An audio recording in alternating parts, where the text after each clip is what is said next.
redevelopment project. And I was employed by the hospital and he was on the building site.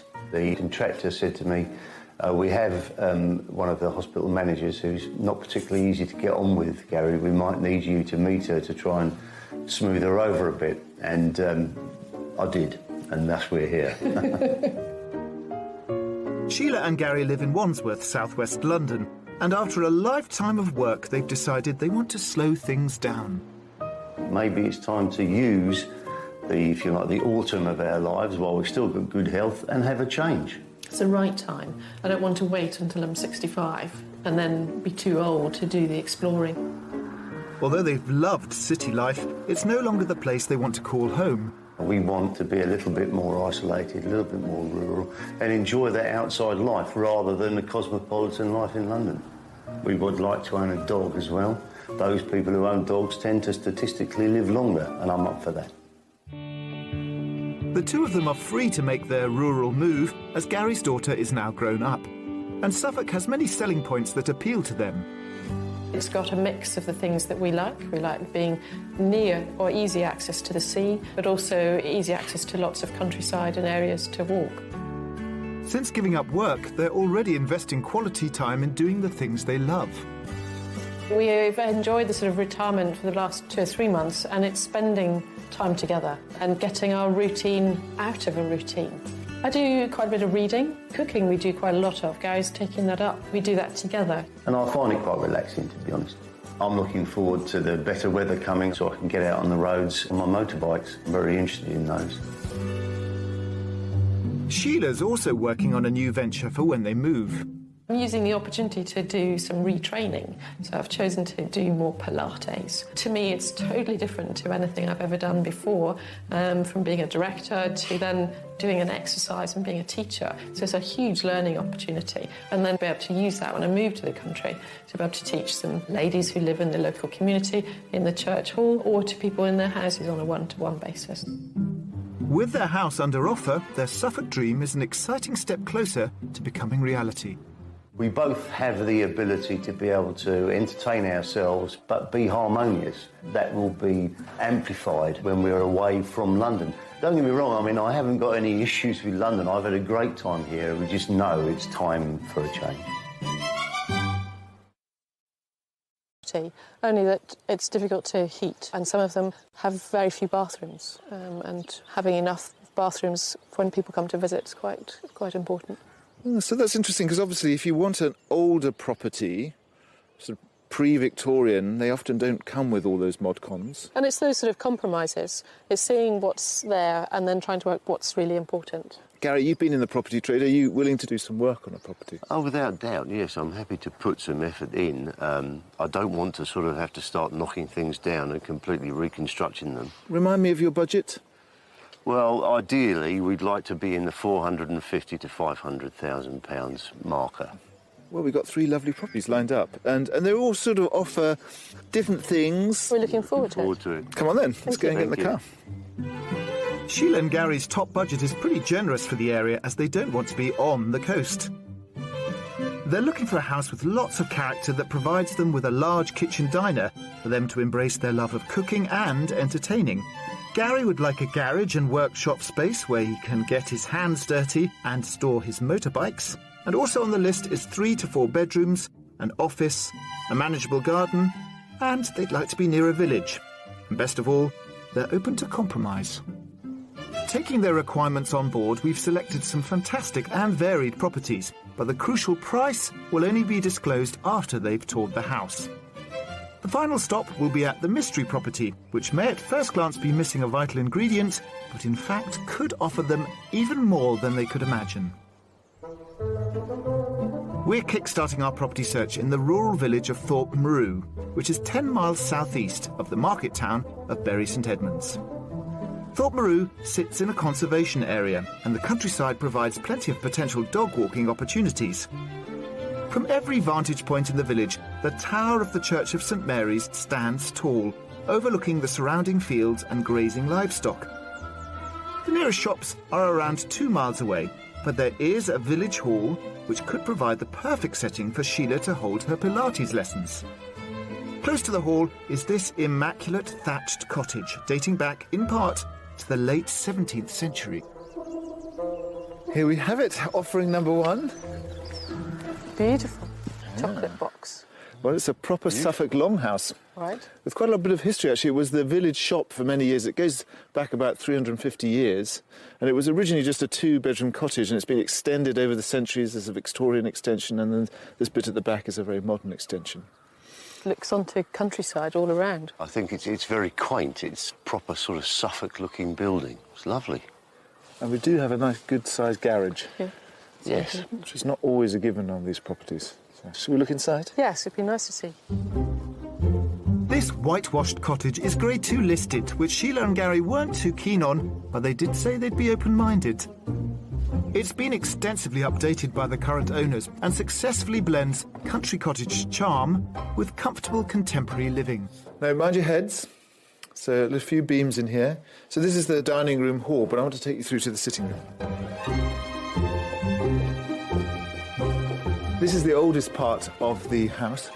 Very cosy. A nice wood-burning stove. It's cosy, kind of low ceilings, but this is the older part. The ceilings get a bit higher at the more modern end. No, it looks in beautiful condition. It's really nicely done. I mean, it's a proper cottage. And it's nice to have that sunlight flooding in through that window. This is a nice-sized living room. This side, you've got the boot room, but the kitchen and everything that goes on through this way. So there's rooms off there. There's a utility room and a toilet. And then you come into the kitchen, which is in the centre of the house. Oh, OK. Nice size. Yeah, very good, very welcoming. It's got a nice range. The work surfaces are quite narrow. Yeah. We were hoping to be able to have a table in the kitchen, and this would be a little bit smaller to achieve that. But, of course, with that right next door, then that kind of works. But it's interesting what they've done in the Victorian end and the extension. So you come through here. Mind your head. Look, you've got a second sitting room at this end, because you've got this Victorian extension, and through here, this is the extension they put on for their teenage son. Oh, right. Ah, more space than you'd think from the front. Exactly, yeah. It's a bit of a TARDIS, space. this property. Yeah. There's lots of light, isn't there? That's very nice. I think to move to the country to get used to and learn to look after lots of different plants. I'd say it's manageable for us, a pair of townies. It's a good place to start. How much do you think it's on the market for, this property? Difficult to gauge because I haven't looked at listed properties, so 465. I'm going to go a little bit higher than that, I think 470. Ah, well, it's actually on a bit more. It's on at £485,000. But if you think there's absolutely nothing that you need to do, I mean, you could move in and everything would be perfect. Why don't you go and look inside? OK. £15,000 under the top end of their budget, this delightful extended cottage started life 500 years ago and gives Sheila and Gary the character thereafter. It has just the number of bedrooms they need, and with a dining room adjoining the kitchen, they get the large entertaining space they want. The garden gives them a manageable project, and the garage would provide a home for Gary's precious motorbikes. Lots of rafters. Very different to the other side of the house. It's a twin room. Very cottagey. I had to duck when we came in, which was a bit of an issue, but I was pleasantly surprised to find when we went upstairs there were none of those problems at all. I guess I'd just have to get used to a little duck to go from room to room. It's surprising how many big, large double bedrooms there were, most of which had en suite. From the outside, you thought it was much smaller. Quite interesting layout, and quite nice because you could split one end to the house for us, and then when people come to visit the other end because of the two separate staircases. Interesting for me because it is listed property, which we had kind of thought, well, maybe that's a bit of a risky area.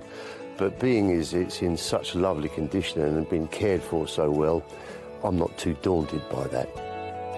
It is on the road, but it's super quiet. I don't think it's going to be a problem. You ready, guys? Yeah, that's great. Come out. So that's all done with this one. We're going to go and see another house. OK, great. Lovely. You can hold your thoughts.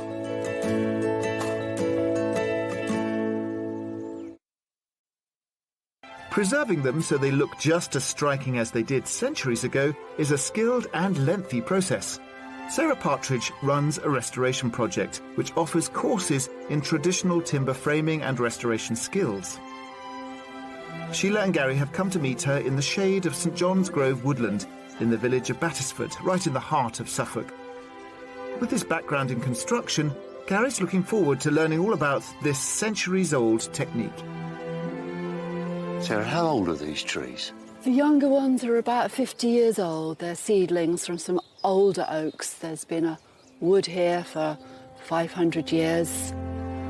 Towards the end of the 16th century, Sir Thomas Gresham, the wealthy merchant who owned these woods, used the trees to create the timber framing for London's first Royal Exchange. Are most of these trees oak?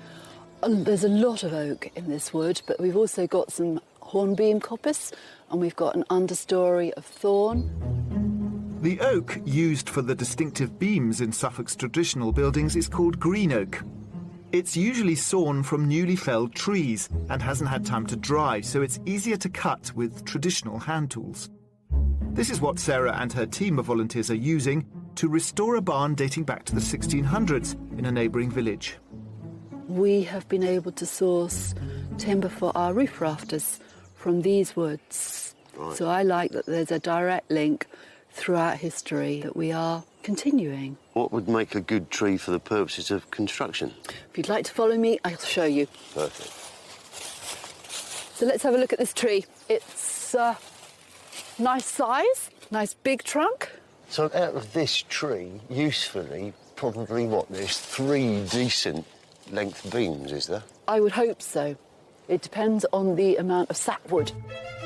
The sapwood is the wood sandwiched between the bark and the heartwood. It's soft and full of juicy sap, which insects love to eat, so it has to be discarded, leaving less wood to build with. New trees are planted to replace the ones chopped down, and Sarah's used around 20 trees from here to restore Orchard Barn. We have done some repairs. We've done them as a series of training courses. What techniques do you use for the construction? We're using a range of traditional building methods here, and we make our own shingles, and we have reclad our roof here. It looks like there's an awful lot of them on there. There's 20,000 shingles up there. They've all been hand cleft. That roof is the work of over 70 people. It took those 70 people a long 9 months to get the job done, and now it's Sheila and Gary's turn to leave their mark on this historic barn and see how a log is transformed into a shingle or tile. Shingles are very durable. What we've got on the roof here is 3 deep. The tiles can last around 60 years without rotting, and Sarah's using different trees from the Suffolk woodlands to make one. Here we have a sweet chestnut log and a froe, and I'm going to use the froe. I'm going to hit it quite hard with this maul. It went very quickly, didn't it, at the end? And I'm going to start cleaving the shingles. We're aiming to cut thin slices of pie. Start it off. Nope, and it's gone. There we go. Nice and simple. Okay. Yep. Would you like to come round here? Yep. You're looking for a slice of pie. Yes. Hooray! Your first Pie. shingle. Yep. Just about usable, I think, that one. That's a lovely looking shingle. Next, the sapwood is removed. Like so. Okay, so here we have the shingle minus sap. Very clean. You can still smell, and it feels damp. I suppose it's fresh, green, Yeah. sweet chestnut. Lastly, the sides of the shingle are flattened so they can butt up against each other. Here we go. Well, that looks like the right shape to me, Sarah. It is the perfect shingle. This one is ready to go. For our second house, we're journeying just over 18 miles northeast to the pretty village of Wattersfield, which is just under 13 miles northeast of Bury St Edmunds. The land here is rich in mica clay, giving the village a history of pottery making, with a long-established family-run pottery still open for business. Under a 10-minute drive away is the attractive village of Bottersdale, which provides the nearest amenities. Back on the edge of Wattersfield, our second property is a neat and much newer proposition. Very different from the first one. Yes. Yes. We've got a modern property here. So this was built in 1999. Actually, just had one owner. Very different, as you say, to the other one. But again, quite a nice view and only a couple of properties nearby. First thoughts, not the sort of place that we would ordinarily look at, but I'm sure it fits the brief in all sorts of other ways. One of the things we struggled with is getting you your double garage. Yeah. Right. Because a lot of these sort of the more charming properties just don't have double garages. You have a shared access with your neighbour, but you do have a whopping great double garage. So that was one of the kind of factors that brought us here. But it also gives you lots of space. Okay. Should we look inside? Love to. This extensive home may be more youthful than Sheila and Gary were hoping for, but what it lacks in years it makes up for in plenty of other aspects. We're entering through the side door. In through the utility. In through utility into a very big kitchen diner. Good layout. It is. Lots of work surfaces. While this doesn't have the cosy period charm of the first one, if you think about the bones of it, you can always add the kind of coziness with furniture. And you have got the head height here. Exactly. Yeah, it's very functional. The layout is what you're really looking for, the kitchen onto the dining area. But if you step through here, you've got a very big conservatory here. Okay. Bright, nice, big space. But nice size of garden and good view over farmland again. How are you feeling about it? Okay, yeah. It's very modern, so we'd need to look at, again, how we'd tweak it to make it country feel. As I said outside, it's not the sort of thing that we would ordinarily think of looking at, but I can see why you guys think it's of interest. Behind the conservatory, a later addition, and just 10 years old, is a large sitting room with French windows to the garden. Well, that was the dining room. Actually, they knocked through and made it one L-shaped living space. Okay, With the log burner. right. And again, that double aspect. Yeah. So I'm not getting in so many oohs and ahs.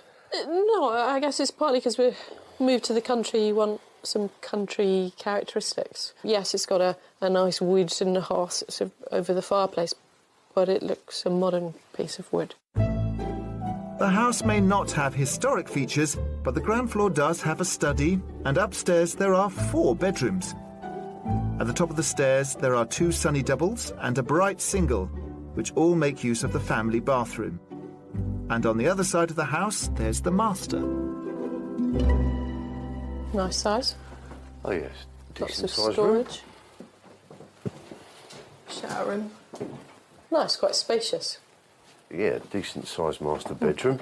And upstairs, do you get a vibe from this space? I can see it's practical, but it just doesn't give me that sort of, Warm, use me's type of feeling. yeah. Maybe it'd be interesting to go out and look at the land and the garage and think about Most certainly, most certainly. After you? The garden's the star here, with a paved terrace overlooking a large paddock. Chickens, they are sort of betraying the fact that actually this all belongs to this. Wow. That's me. Gracious. 1.5 acres of land. A lovely tree at the end. Yes, that's a 500-year-old oak. Beautiful. And then looking back, you've got the kind of double garage with your own access on the garden. So I'm getting the vibe that you're not that keen on the house, but out of interest, how much do you think it's on the market for? I'm going to go with where we were the last time at number 1, 470,000. 450. 450. Interesting. So this is actually £50 short of your top budget. It's on at 499,950. Okay. Bit more than I would have thought. But I guess that's with the value of the land. Why don't you have a look inside the double garage, just for interest's sake, and mooch around inside, and I'll see you at the front. Like Okay, it. thank you. This generous property comes in under their budget, and although it's more modern than they had hoped for, they could add that internal character. They want a large kitchen diner, and they get it here, plus there's a study and 4 bedrooms. The double garage, often absent in period properties, gives Gary not only housing for his bikes, but also plenty of room to tinker around in. Big garage. It is a big Lots of garage. space. But it's got all of the facilities that we would want. Having somewhere for Gary's motorbikes is very important, but actually how we live in a house and how we feel in a house. This is a family home. There are only the 2 of us most of the time. We'll have family coming to visit, but the majority of the time it will just only be him and I. The land came as a bit of a surprise, and in some respects that's a bonus. In other respects it isn't to me. I don't really want to have that responsibility and maintenance, particularly with this style of house. Unfortunately for me, the property is not the style of property that I really appreciate, and I think you have to feel for a house to want it. Okie dokie, that's all our houses for today. So a sort of mixed bag, but we've got the mystery house tomorrow. OK, look forward to that.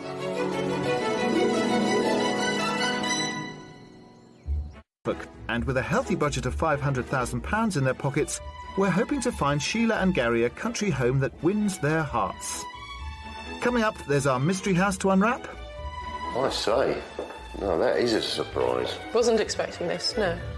And I'll be trusted at the helm of a 130-year-old vessel. So let me remember, so you steer this way, it goes that way? No, it's not a tiller, it's a wheel, it's same with the car. Reading between the lines, I get the feeling that Gary and Sheila are using our show as a sort of fact-finding mission about property here in Suffolk, which is fine, although they do have their house in London pretty much sold, so the pressure's on for them to find somewhere to live. What is clear is that they don't really like modern property, and they do have a penchant for the older. So we are going to take them today to the quintessence of period English housing, which is just over there.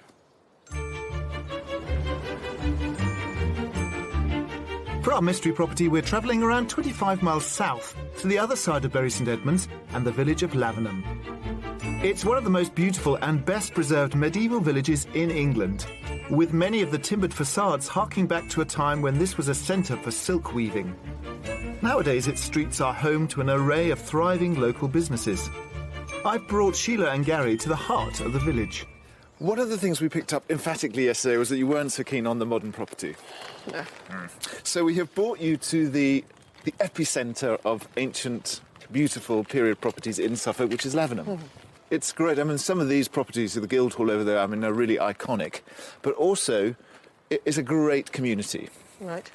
So you've got the church, very famous church, lots of things that go around there, great village hall, film club, got a butcher's, a baker's, probably a candlestick maker as well. There are 2 Pilates teachers in the area. Bit of competition. We had a look for the motorcycle, couldn't quite find Not a one of motorcycle those. club, but I'm sure that you could set one up. Could do. What would you feel about living here? It's certainly a very nice town. And as you say, it's got everything there. There's a number of pubs, number of restaurants. A lot of history, and it's true Suffolk. Well, we're actually going towards the edge of the village, so Right. come with me. OK. Our mystery house is tucked away in a quiet location just a short stroll from the centre. Along with plenty of original features, it also had a new extension added to the back 3 years ago. You remember the concept of the mystery house? We do. It's slightly sort of challenging, putting a spanner in the works. Right. I'm going to flag up all the kind of the red spots about this property first. Firstly, it's semi-detached. Right. Secondly, at the moment, there's no garage. Right. OK. But there are plans for a quite ingenious garage, which we can look at inside. But those are the 2 bad points Right. up front. OK, that's good to know. Now I've got that Interesting. out of the way. Well, what do you think about the location? Obviously, it's a sort of grisly day, but Yeah. the It's a location. lovely and the house. location. It's peaceful. Yeah. There's no road noise. In terms of the period, It's got some of those sort of Suffolk designs, isn't it, where there's sort of marks on the wall, which is quite interesting. Yeah, it is. No, it's a lovely looking building, without doubt. let's look inside. Our Grade 2 listed mystery offering is to the right of the front door, with the neighbour's house to the left. Through a small hallway lies a striking sitting room with a handsome inglenook fireplace as a focal point. Here you can see why this property is a listed, because these beams are extremely old. And this would have been the original footprint of the entire cottage. And no low head height issues. No. Very good. Yeah, unusual in these properties. Although actually a lot of the Lavenham properties were quite grand because it was a very wealthy place. That's a nice sized room. But interestingly, the owner, considering it's a Grade 2 listed house, managed to get planning to almost double the footprint out into the garden. So it's a much more spacious property than it would have been historically. Well, we look forward to seeing this. Yes. You won't have to look forward very long. It's through here. After you. So this is Another the sitting room. second sitting room, but it all leads into this, which I think is a really nice addition. I say. No, that is a surprise. Wasn't expecting this, no. Very contemporary. Fabulous. Great French doors out into the garden. This room that we came through is also part of the extension. This is technically the third bedroom. Right. Actually, it would be a great place for Pilates. Could be, yes. Could be a little studio. Yes, a studio. It's a good size. It is, yes. Off the kitchen, there's a utility room and a shower room. Heading upstairs, there's a master bedroom with an ensuite. Next to the family bathroom is a fantastically quirky double bedroom. I mean, they actually use the other one, which has an ensuite, as their master, but I think this is probably a slightly more charming room. With the chimney breast. It's a good sized room. 2 windows. We've seen everything inside. Let's go outside and think about that all-important garage. The building Gary can't wait to see hasn't actually been built yet. We're walking around the back of the garden here, OK. and essentially what the builder, or the owner, who's also a builder, has done some very clever planning. I mean, you've seen how cleverly he's used the space inside. So essentially, because we've got this big drop here, he's got these plans to put in. Well, at the moment, he's got plans for a sort of 1.5 garage here. So it would go up against that wall and be effectively an underground garage. Okay. You know, you're thinking, gosh, in historic Lavenham, whether that's likely. But actually, the parish council are quite keen to get cars off the road. Right. And if you look, there's not really anything here that's of historic importance. No. So these plans have not been approved, I need to tell you that. It looks promising on paper, but Gary needs to do the sums. We'll step into the garden and take stock from this side.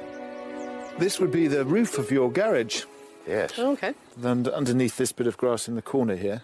With the steps coming up. The steps coming up here, and then this would all be your garden. So it's not a huge garden, but sounds like you don't want a huge garden. Not really. No.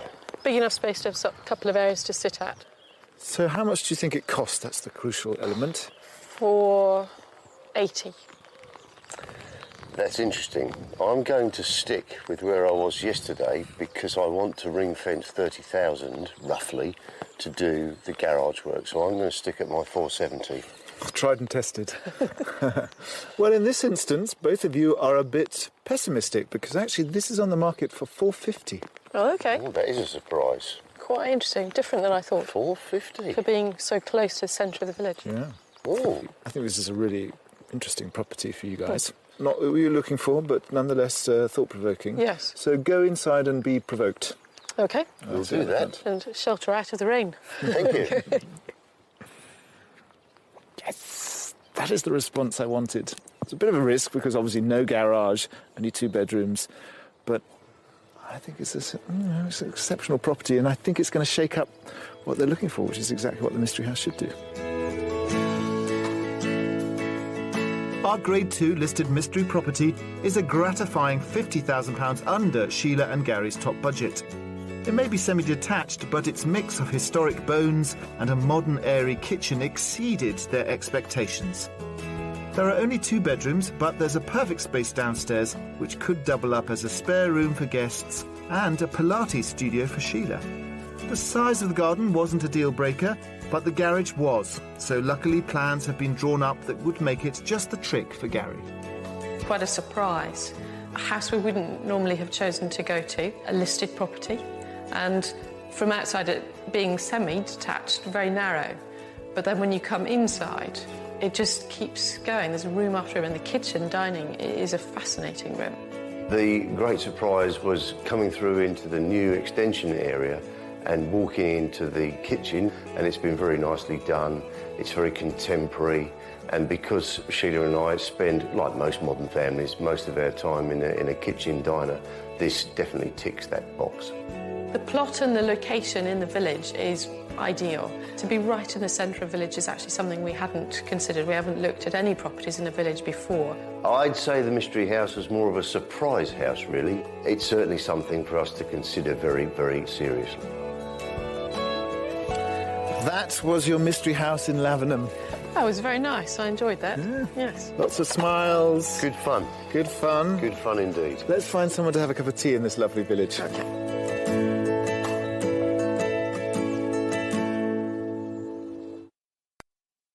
So loved by the author George Orwell, runs from Ipswich to Harwich Harbour. And in the first half of the 1900s, it was a hive of commercial activity, with cargo being carried by Thames barges, vessels around 80 foot long, designed to carry a 200-ton load.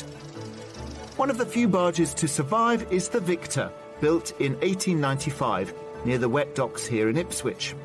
I'm meeting her skipper, David Wes Westwood, to find out more about these iconic vessels. Hey, Wes. Hello there. Nice to see you. What a beautiful barge. Nice to see you. Isn't she great? Yep. Built here in Ipswich in 1895. Oh, so she's like 120 years old. 120 years this year, yeah. And how much of it is original? The name. There is some original woodwork in there, but 120-year-old lump of wood in the water has not got a lot of life left in it. Well, the Victor certainly looks very comfortable docked here at the waterfront, but in her day she definitely earned her keep. If you look at a barge, it was like a white van of its day. These zoomed in and out the ports, took cargo to them, brought cargo back. This one was collecting flax from around the farms and then up to London docks for export. So how long did it take a barge to get from Colchester up to the Pool of London? Anything from about 15 hours to about 6 weeks, depending on the weather. 15 hours to 6 weeks? Well, if there weren't no wind, you know, fog bound or something, then you won't go nowhere. When was the sort of end of it? Because presumably that it wasn't trains, because trains were already around turn of the century. Trains were already around, yeah. I guess the lorry's what really probably killed them. Over a 300-year period, around 2,500 barges like this were built. The water here is now mainly used for leisure. The Victor was restored in 2005, and her cargo is now people. She's a pleasure boat, taking around 4,500 tourists up and down the river each year. She usually sports a grand red sail, but she's in the middle of her annual overhaul, so today she's running on a motor. And Wes is taking me out for a trip on the water.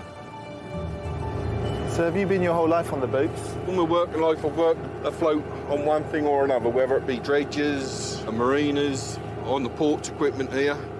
But you're an Ipswich man. I'm an Ipswich through and through, yeah. So you must have seen this change a lot. Very much so, yeah. Wes may have spent his life on the water, but I haven't. And as we pass through the lock gate, which takes us from the wet dock into the open river, he's putting me in charge. Right, if you want to take the wheel now for a minute. All right.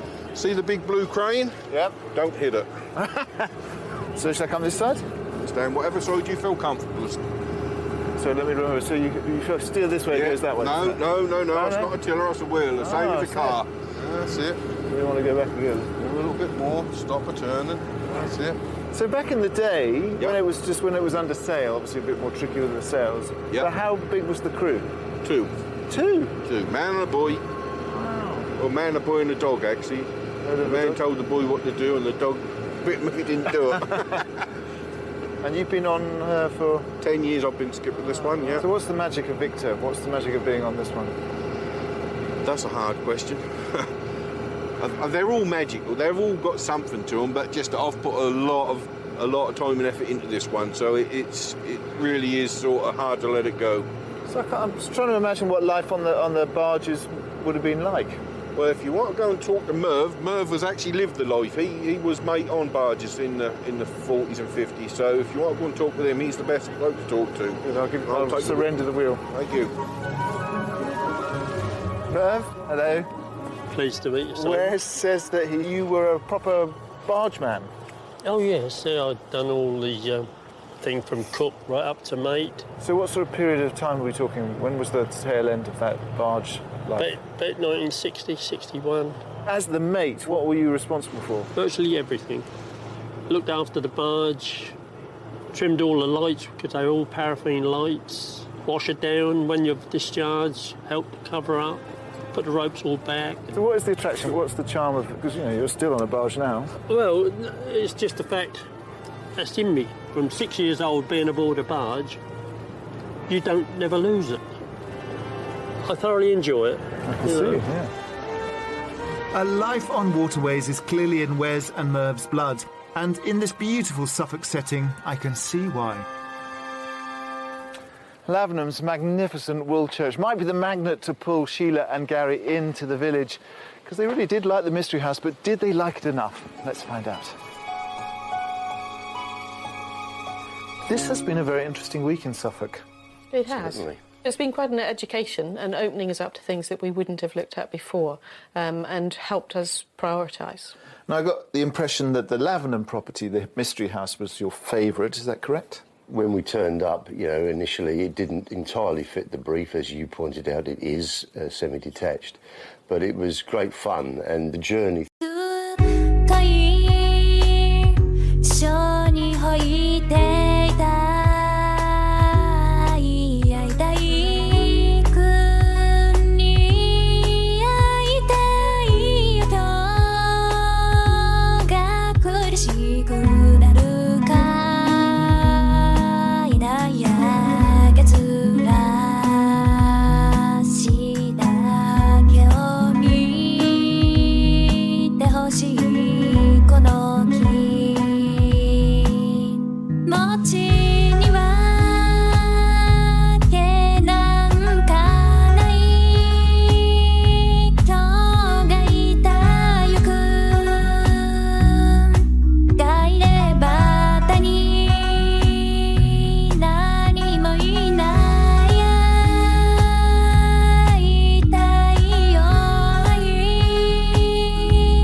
She knows